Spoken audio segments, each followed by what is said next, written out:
apologetics enjoys popular practice and approval, whether as armor for clashes with secular culture or as a bulwark to bolster the belief of the faithful.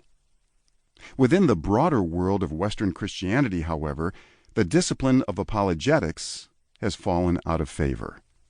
Courses on apologetics, still required in many conservative schools, are no longer a part of the curriculum of mainline Protestant undergraduate and seminary programs. Already prior to the turn of the new millennium, Paul Griffiths reported the decline. In almost all mainstream institutions in which theology is taught in the USA, apologetics as an intellectual discipline does not figure prominently in the curriculum. Apologetics has been jettisoned as a relic of a bygone era. Within broader evangelicalism, apologetics appears to be at a bit of a crossroads. A few years ago, I had the opportunity to teach a course in apologetics at Fuller Seminary, where the course, as of this writing, remains an elective. Many of my students expressed deep suspicion about the subject matter, uninterested in any sort of training in triumphalism. As one student put it, if apologetics is about making arguments and hitting unbelievers over the head with the truth, I really want nothing to do with it. The students let me know that although they found the questions intriguing, they were put off by the aggressive posture manifested by apologetic practitioners. The students' suspicions manifest the complaint that traditional apologetic presentations are not effective in addressing contemporary crises of faith. They often serve only to confirm participants in what they already believe. This perceived impotence has led some academics to devalue the discipline as misguided at best and coercive at worst, and to call for the end of apologetics in light of our postmodern situation. Indeed, at the end of my apologetics course, several of the students suggested that it be renamed Christian Witness, or at least given a modifier, Pastoral Apologetics, so that other seminarians would not be scared away.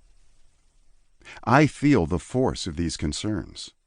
It sometimes seems as if the apologetic project has simply run its course, and that the word is too freighted with negative connotations to salvage. And yet the questions that apologetics is sought to address remain. Can we defend the faith without being defensive? Or contend for the faith without being contentious? On what grounds may we appeal to those outside the walls of the church? Is there still hope for apologetics, especially in an age where people are more likely to construe faith in terms of internal resonance, authenticity, rather than external proof, authority? I believe the answer to this last question, whether there is hope for apologetics, is yes. I argue that apologetics remains an essential dimension of Christian witness in a secular age, but that the discipline is in need of a fresh infusion of imagination. This is necessary because the dance of faith and doubt is experienced imaginatively and not just intellectually. Doubters require more than good arguments. They require an aesthetic sense, an imaginative vision, and a poetic embodiment of Christianity.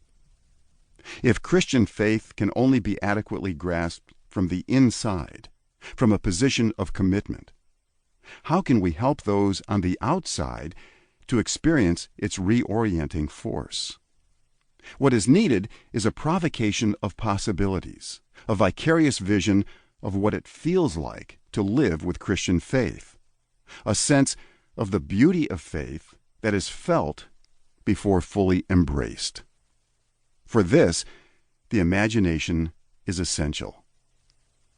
What does it mean to reimagine apologetics?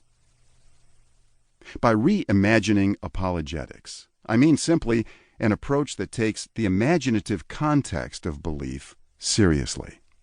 Such an approach prepares the way for Christian faith by provoking desire, exploring possibility, and casting an inhabitable Christian vision.